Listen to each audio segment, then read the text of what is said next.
Na semana passada eu continuei em Hebreus, meditando com os irmãos, dessa vez nos textos que falam que Jesus é um sumo sacerdote que se fez semelhante em tudo a nós e por isso ele podia ser e pôde ser misericordioso naquilo que se referia a Deus a nosso respeito para expiar os nossos pecados e naquilo que ele mesmo, sendo tentado, padeceu, pode socorrer os que são tentados. Esse texto está em Hebreus 2, 17 e 18.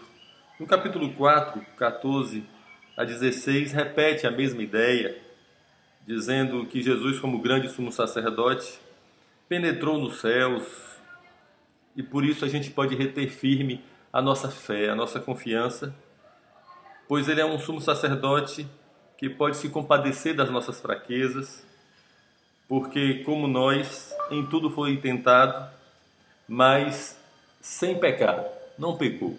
E aí o último versículo 16 do capítulo 4 diz: cheguemos, pois, com confiança ao trono da graça, para que possamos alcançar misericórdia e achar graça, a fim de sermos ajudados em tempo oportuno. É o Jesus que é apresentado para nós como aquele que pode nos socorrer e pode se compadecer de nós. Essas duas palavras, essas duas atitudes, socorrer e compadecer, mostram bem o efeito do Evangelho, o efeito da obra de Cristo em nós. Por Jesus ter passado por tudo que a gente passa, ter sofrido todo tipo de tentação, na verdade o texto diz que ele foi tentado em tudo, e por isso ele pode se compadecer da gente. Ele não é frio, Deus não é frio com relação aos nossos sofrimentos e às nossas tentações. Ele foi tentado em tudo. Lá no deserto, Jesus realmente foi tentado por Satanás. As propostas que Satanás ofereceu de que Jesus transformasse pedra em pão, de que se lançasse lá de cima do pináculo do templo e finalmente que adorasse ao diabo e assim teria direito sobre todas as coisas que ele estava lhe mostrando ali do alto daquele monte, e o Satanás lhe daria então a todo o poder e autoridade sobre os reinos do mundo se Jesus lhe adorasse. E isso realmente foi tentação, não foi uma encenação. E Jesus resistiu com a palavra, dizendo: nem só de pão viverá o homem, não tentarás ao Senhor teu Deus, e dizendo: está escrito, ao Senhor teu Deus adorarás e só a Ele prestarás culto. Depois lá no Getsemane, um auge de tentação, de fraqueza, ele mesmo diz: estou muito angustiado, triste até a morte. Jesus expõe completamente sua fraqueza como homem, tentação de pedir ao Pai: Pai, se possível, passa de mim esse cálice. E finalmente na própria cruz, quando ele grita: Deus meu, por que me desamparaste? É o momento de, levando o nosso pecado, ter que ficar afastado do Pai, ter que ficar separado de Deus. É um mistério como Deus ficou sem Deus. Ele agora, sendo inteiramente homem, até no pecado, fica afastado do Pai. O Pai precisava fazer isso, dar-lhe as costas, para que depois nós pudéssemos ser aceitos, reconciliados com o Pai.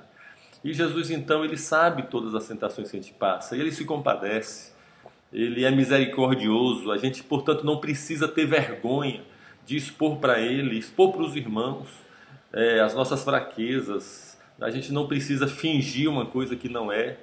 Mas não somente misericordioso e compassivo, mas Jesus pode socorrer. Então não é só o perdão dos nossos pecados, mas é a vitória contra o pecado. Nós temos os nossos pecados perdoados e podemos ter também a vitória contra o pecado, vitória em toda tentação, porque Jesus pode socorrer. Aí é que entra o último texto, o último versículo do capítulo 4, a gente pode correr para o trono da graça, correr de joelhos em oração, correr para os pés da cruz, correr para o clamor, invocar o nome do Senhor, e todo aquele que invoca o nome do Senhor será salvo.